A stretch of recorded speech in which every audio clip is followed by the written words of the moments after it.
어, 중앙일보가 최재형 지지율이 이상하게 안 뜬다. 그러면서 부정사건 없는 게 흠인가? 멈춘 지지율 이상하게 안 뜨는 최재형. 정말 대단히 안타까운가 봅니다. 최재형 지지율이 안 떠서. 그랬더니 나 그 댓글 보고 빵 터졌는데요. 기자가 바보지 일반인이 바보냐? 이게 댓글 1위였어요. 최재형이 안 뜨는 이유를 몰라? 국가가 존재하는 이유도 모르는데? 그렇죠. 그렇죠. 그리고 이런 게 있거든. 이 정치인의 호감도나 이런 거는 약간 매력 이런 게 있어요. 사람한테 느껴지는 호감도라는 게 매력이 있다고. 여러분들 제가 패널 뽑을 때도 비슷해요. 그 사람을 봤을 때 내가 처음 느꼈던 감정, 대화를 해보면서 느끼는 감정들이 종합적으로 작용을 해서 그나마 호감 있는 사람을 패널로 써야 더 효과적이에요. 정치인 안 그렇습니까? 못생겼는데 말하는 거 보면 되게 호감형이야. 어떤 사람은 잘생겼는데 말하는 거 보면 비호감형이야. 여러분 그 캐릭터 있잖아요. 나름 외모가 괜찮은데 말하는 거 들어보니까 비호감인 대표적인 사람. 죄송합니다. 네? 나경원 같은 캐릭터인 거예요. 우리가 봤을 때. 그런 것처럼 최재형 자체는 기본적으로 호감 가는 스타일 아니에요. 매력이 없다는 거지. 아니 그리고 인지도 문제에서 캠프에서 굉장히 고민이 될 거예요.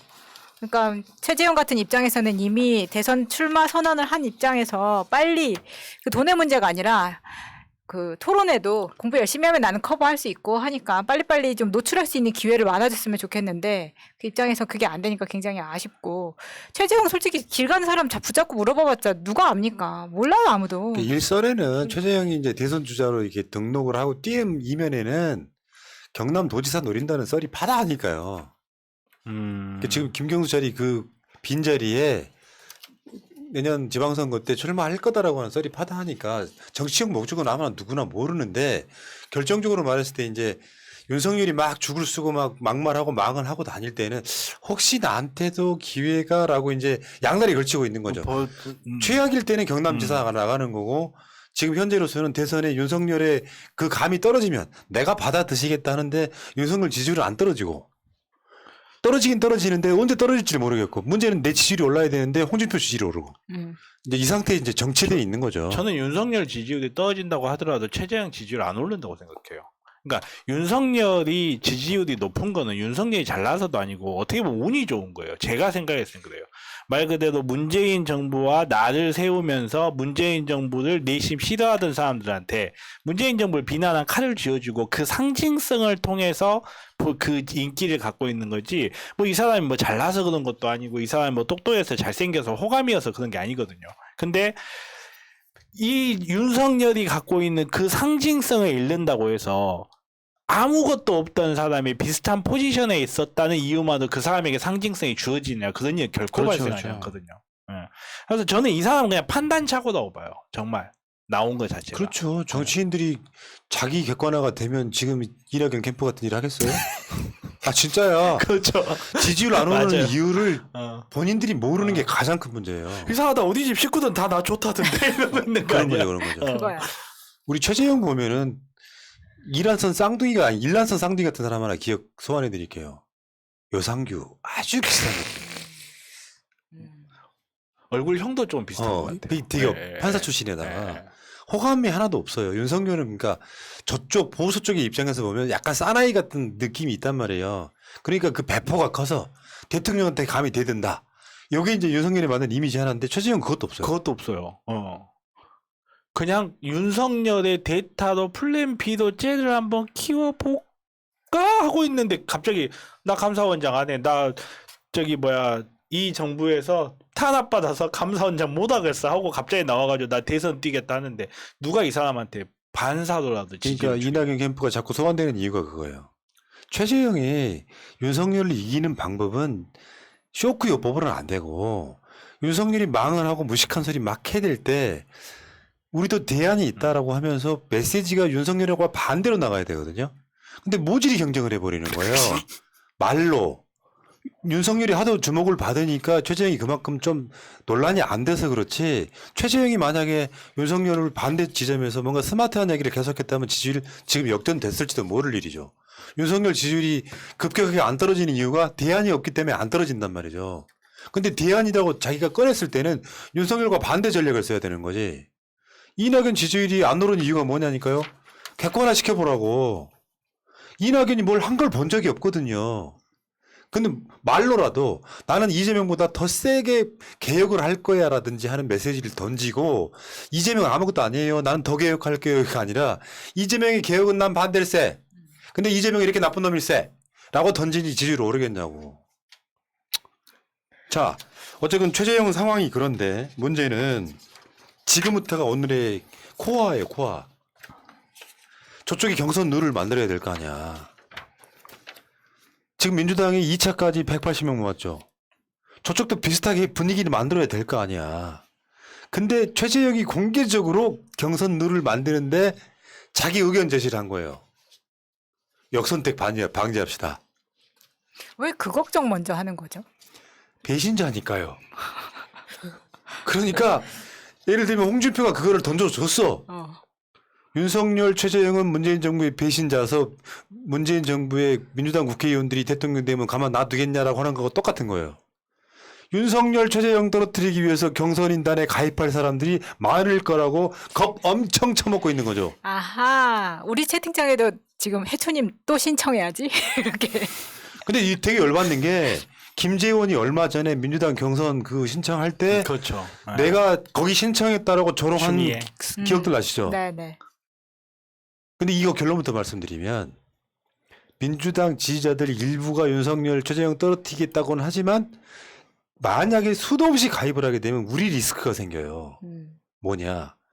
국민의힘 경선 흥행이 돼버린단 말이야. 아. 그래서 지금 지지하는 사람, 그러니까 저쪽에도 지금 민주당 경선 인단에 들어와 있을 사람이 있어 봐야 몇만 명 정도. 그렇죠. 10만이 안 되는 정도일 건데 최재형 같은 경우는 정치를 정말 잘못 배우고 있는 게 홍준표가 그렇게 말했어. 그거 감당 못할 사람이 정치를 왜 하냐. 당연히 역선택하는 사람이 일부 있겠지만 그것마저도 민심이기 때문에 받아들여야 된다. 얼마나 대인배십니까 우리 준표 형. 근데 윤석열 쪽하고 최재형 쪽에서는 민주당 지지자들의 역선택을 방지할 만한 방법을 만들어라. 이렇게 이야기를 하고 있으니 얘들은 또 간도 작아요. 만만한 게 문재인 대통령이냐 이 새끼들아. 기본도 없어 이거. 그러네. 지들 보복 안 할 거 아니까 대통령한테는 존나 대들고는 이런 표가 무서워? 그러네. 쟤 이거야말로 조인성이야. 왜 웃으면서 이렇게 웃어? 아니, 사실 심판이지. 하품이 나와가지고. 아니 뭐 그러다 보니까 이 최재형이나 윤석열이나 본인의 지금 내놓을 만한 공약이 없잖아요. 이게 몇 년이 남은 게 아니에요, 대선이. 근데 대선 출마는 하겠다고 했는데 뭐 다른 후보들도 마찬가지지만 어떤 대표 공약이 없습니다, 지금. 있잖아요. 뭐. 국민의 삶을 책임지지 않겠다. 얼마나 훌륭한 공약이에요. 얘네들이 봤을 땐 귀가 솔깃할걸요 아마. 아니 그런 거 말고는 이 걱정한다는 것 자체가 역선택을 방지하게 먼저 나의 적부터 걱정을 하는 것 자체가 너무 웃깁니다. 그러니까요. 윤석열 공약도 생각났어요. 후쿠시마 원전을 연장시키겠습니다. 연장시키겠습니다. 아니 그러니 우리가 보기에 홍준표가 얼마나 정상으로 보이는 거야. 정치라는 게 상대적인 거거든요. 또 이낙연 소환해 볼까요? 존나 뒤끝이 센데. 정치인이 정치를 모르는 이상한 현상. 칼국수에는 칼이 안 들어있고 정치인들한테 정치가 없는 이 이상한 현상. 뭐, 어떻게 볼 겁니까? 뭐 판사도 법을 모르는 것 같은데 뭐 어때요? 아니, 뭐 최재형 딸의 SNS가 인기라는 그런 기사가 있더라고요. 그래서 최재형이 이제 윤석열을 따라서 인스타를 만들었는데 최재형 딸이 운영을 하고 있습니다.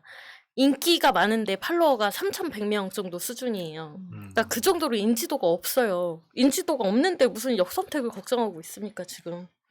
그 누구에게도 지금 인지도가 없는데. 인지대가 없다고요? 역선택 방지 요구 본격화. 민주당 지지층에서 홍준표, 유승민 지지율 높아. 명백한 왜곡 현상 발생. 이럴 거면 왜 들어오셨습니까? 예상됐던 거 아니야? 설사 그게 작동한다고 할지라도 정치를 모르니까 그게 무서운 거야. 역선택하려고 들어온다는 사람이 몇 명일지도 모르지만 그냥 예를 하나 들어드릴게요. 정치도 몰라니까. 문재인 대통령이 지난 대선 때 이 각 캠프에서 여러 가지 요구를 했어요. 다 받아주세요. 그리고 완전 오픈 프라이머리. 역선택하고 들어오는 사람마저도 우리 자산이 되는 거야. 왜냐면 막 붐이 일어나거든. 100만 명 뭐 이렇게. 결국 양보하신 분이 대통령 됐거든요. 그런 것도 몰라요. 내 같은 사람들은요. 살아오면서 두 가지는 한다. 투표 안 하면 큰일 난 줄 알아요. 죽을 때까지. 오세훈 때문에 한번 제가 투표를 안 한 적은 있습니다만 나머지 투표를 안 해본 적이 없는 거 첫 번째고 저쪽 사람들에 대한 전향적 생각 가지는 건 난 죄의식을 느끼는 거예요. 내가 저쪽에 선거인단에 가입할 일이 없어요. 역선택에는 뭔 별짓을 다 해도. 아마 대부분 그러실걸요. 내가 역선택하기 위해서 국민의힘의 경선인단에 가입을 해? 그럴 사람들 많이 없다고. 이제 애들 정치 모르는 거지.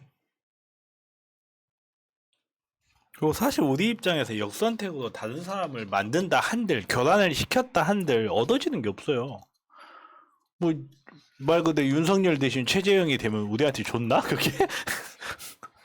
저 그럴 일이 전혀 없는데 굉장히 김치국을 정말 열심히 드링킹 하시는 분이 근데 내가 봤을 땐 최재형 중간 사퇴할 가능성이 높아 보입니다. 저번에 그 KUSOI가 최재형 아예 빼버려가지고 윤석열이 이재명 앞선 여론사나 나왔잖아요. 이렇게 이제 울그락불그락 하면서 KUSOI의 이쪽의 변명이 지지율이 5위 바뀌어서 아예 안 넣었다. 그게 뭐예요? 그러니까 지금 저쪽에서는 후보가 어떻게 가닥이 잡히고 있냐면 최재형이 굉장히 빠르게 입당을 하긴 했지만 윤석열, 홍준표, 유승민 나머지 네 번째 자리를 놓고서 지금 싸우는 거거든. 근데 최재형이 5위 밖으로 빠지면요. 일단 최재형 자체가 국민의힘 내부에 지분이 없잖아요. 윤석열은 그나마 버티는 이유가 지지율이 잘 나오기 때문인데 최재형은 도태될 가능성이 되게 높아요. 근데 KSOI 같은 데서 이 낙인 효과를 찍어버리는 거예요. 왜 최재형이 없냐? 윤석열을 1등 올리려고 그런 거 아니냐? 이렇게 질문을 하니까 최재형이 5위권 밖에서 놓지 않았다라는 식으로 실드를 그러니까 변명을 하면 최재형 입장에서는 그냥 자포복원이 되는 거거든요. 자기는 문재인 대통령을 아주 야심차게 배신하고 들어왔지만 지금 소멸해 가는 중인 거죠. 대안이 못 되고. 근데 여기서 지금 역선택 이야기를 해? 안 됩니다, 판사님. 사법연수원 성적도 윤석열보다 좋았을 거고 대학 때 성적도 윤석열보다 좋았을 판사님께서 그만두시면 안 됩니다. 끝까지 완주하십시오. 아무튼 역선택을 이야기하는 게 너무 정치를 모르는구나 이런 생각을 해봤고요. 홍준표 우리 준표 형이 이랬습니다. 우물안 개구리는 반드시 패한다. 그리고 하나 더 있죠. 똥밀 필패. 똥파리가 밀면 반드시 패한다. 똑같은 원리입니다.